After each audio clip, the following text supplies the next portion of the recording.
You can make more money than you made 3 years ago and still feel poorer because your lifestyle learned how to spend faster than your discipline learned how to lead. You know the feeling. The paycheck comes in, and for a moment, your checking account looks calm. Then rent hits, groceries hit, insurance hits. A subscription you forgot about takes its little bite. Then the credit card balance reminds you that last month never fully ended. Most people think the answer is simple: just earn more. But if your money has no system, more income often becomes more fuel for the same old confusion. Personal finance for beginners does not start with looking rich. It starts with knowing what your money does when you are not paying attention. If you like calm, honest financial breakdowns with real examples, real numbers, and no hype, subscribe to the channel before we go deeper, because this is about building a life where payday does not feel like a temporary rescue. The real problem is not that you buy coffee sometimes. It is not that you went out to dinner. It is not that you enjoy small comforts. The real problem is when those small comforts are the only part of your financial life getting planned. Think about that for a second. Your bills have a plan. Your debt has a plan. Your landlord has a plan. Your insurance company has a plan. The grocery store has a plan. But your savings, your investing, and your future often get whatever is left over. That is not money management. That is financial leftovers. And leftovers are dangerous because they make you feel like you are trying, while your future keeps getting paid last. A real paycheck routine changes the order. Before the weekend begins, before boredom starts browsing online, before stress starts ordering food, you decide what the paycheck is supposed to protect. Maybe you have been telling yourself that budgeting for beginners is too restrictive. But a budget is not there to make your life smaller. It is there to stop your life from being secretly controlled by expenses you never consciously chose. The moment you see the numbers clearly, something shifts. Not magically, not instantly, but you stop arguing with a vague feeling and start dealing with a real map. And a real map is the first step out of financial fog. Start with one normal month. Not the month you wish you had. Not the month where you promise you will cook every meal and never buy anything unnecessary. A real month. The one where the car needs gas, your friend has a birthday, and tired you makes different choices than motivated you. Pull up your bank account and look at the last 30 days like you are studying someone you care about, not someone you are trying to punish. Where did the money go? What repeated? What surprised you? What looked small until it showed up 5 times? This is where money management tips become real. Because advice like spend less and save more sounds smart until it runs into a life with rent, student loans, car repairs, rising groceries, family pressure, and the quiet desire to feel normal for one weekend. You might find out that your biggest issue is not one huge bill. It might be timing. Maybe too many bills hit the same week. Maybe your credit card due date comes right before payday. Maybe your paycheck looks fine until 3 automatic payments arrive before you wake up. The first thing people usually think is, I just need to stop wasting money. But that is too vague to be useful. What actually happens is more specific. Money leaves through categories that were never given a limit, never reviewed, and never connected to the future cost. The part people ignore is that every spending habit has a trade-off, even when the dollar amount feels small. A few delivery orders can become the emergency fund that never gets built. A higher car payment can become the investing habit that never starts. A balance carried on a credit card can become next month's paycheck getting smaller before it even arrives. After a few months, this creates a strange emotional loop. You feel behind, so you buy something small to feel better. Then the bill makes you feel more behind. Then you avoid the bill because it makes you feel bad. And because you avoid it, the next decision happens in the dark again. That is why financial education for beginners has to start with visibility. Not shame, not lectures, visibility. When you can see the pattern, you can interrupt it. When the pattern stays hidden, it keeps calling itself normal. Comment checklist below and check the pinned comment. I'll leave the free checklist there so you can walk through your own cash flow and find the leaks before they quietly claim another paycheck.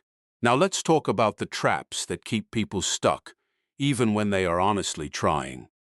Because most financial problems do not look like mistakes while they are happening. The first trap is pretending fixed expenses are just background noise. Housing, car payments, insurance, phone bills, minimum debt payments. These do not ask how your week went. They simply arrive and take their place at the front of the line. If too many fixed expenses are too heavy, your flexible spending gets blamed for a problem it did not fully create.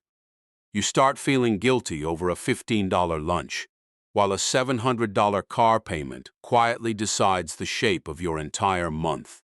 The second trap is treating credit card debt like a temporary inconvenience. You tell yourself you will handle it next month. Then, next month arrives already carrying groceries, gas, rent, and another small emergency. The balance stays, the interest stays, and slowly your old purchases become a tax on your current life. The third trap is believing that a budget only matters when you have extra money. Actually, budgeting matters most when money is tight, because tight money has less room for confusion. One unclear week can turn into a late fee, a credit card charge, or another month where saving never even gets a chance. The fourth trap is lifestyle inflation disguised as progress. You get a raise, and suddenly the old apartment feels too small. The old car feels embarrassing. The old phone feels outdated. The raise was supposed to create breathing room, but instead it gets hired by a more expensive version of the same stress. The fifth trap is waiting to feel ready before you start saving or investing. But ready is a feeling that often shows up after the habit, not before it. $10 saved on purpose teaches you something that $1,000 spent accidentally never will. This is where saving versus investing has to be understood clearly.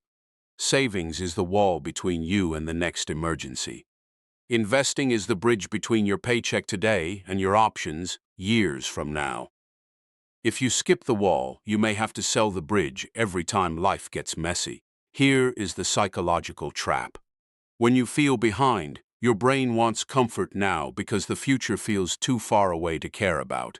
That is why you can know the smart decision and still choose the easy one at the end of a hard day. You are not just fighting bad habits. You are fighting stress, fatigue, comparison, and the quiet fear that maybe you are already too late. That fear makes people avoid numbers, delay plans, and spend money trying to feel normal for a few hours. But the truth is, most people are not too late. They are just too unclear. And unclear money always feels heavier than honest money, even when the numbers are exactly the same. This is why willpower is a weak financial plan.